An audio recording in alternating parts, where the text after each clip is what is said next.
Hello, my name is Kevin Moretic, and today we're going to be doing a book talk on 50 Cents and a Dream, Young Booker T. Washington by Jabari Asim. Illustrations by Brian Collier. Basically, the book is about, well, the title. It's about young Booker T. Washington growing up as a slave. His whole dream is to go to school with the slave owner's children, learn how to read, write. He just wants to learn, and that's an opportunity that's not granted to children of slaves.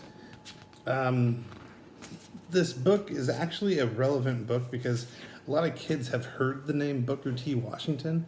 They don't really know who he is.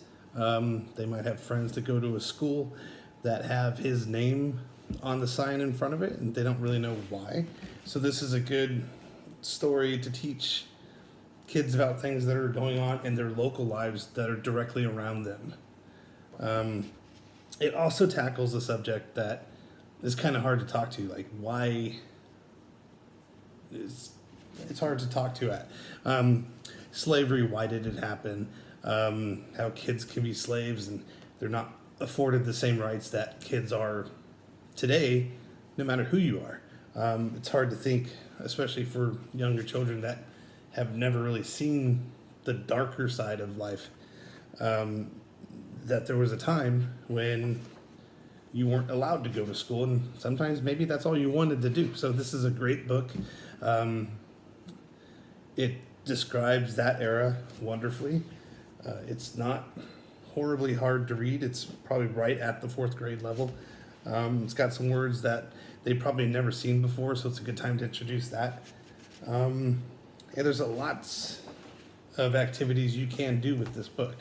The ones that I came up with, the before, during, and after stuff. The before is the typical introduction to vocabulary, introduction to the book, what you think the book might be about, what do you think is, not is, but who is Booker T. Washington, what might you have in common with him, and just some general theme questions about the topic that you're going into. So this was the one I made. So that's basically who do the kids think Booker T. Washington is. These are some theme questions that were targeted at the topic area and the book specifically. And here were the vocabulary words that I pulled out of the text that were probably the ones that the kids would need to know the most going forward. And of course you would talk about all this with the kids and all that fun stuff. And then during reading, there's a lot of things going on in the book that kids probably don't know about. So you want them to kind of write down their questions, but at the same time get pertinent information that they need to know, that you want them not to remember, but to think of, to kind of transfer over to new areas of, that way you can move forward with learning and all that stuff. So this is the one I made for that guy. Here's the facts and ideas that they think is important from the story that they should maybe know. And this is stuff that they want to know. And then down here also, they can write some words that they either have a different understanding of or don't quite know well enough yet. So that can all come up in discussion after the book is being read. And then the after reading, of course there's rereading and reading and rereading, just to kind of get everything clarified, to get everything straight.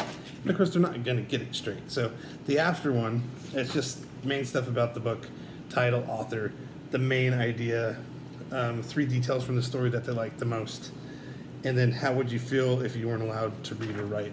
It's just a basic reflection question.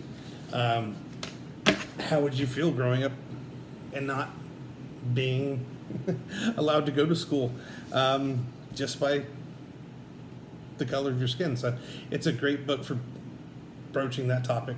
It's a great book because it has a lot of local connections, and kids will find it, I think, pretty relevant. So that being said, I was told not to go over in this presentation, so I got 3, 4, 2, 1. Thank you. Good night.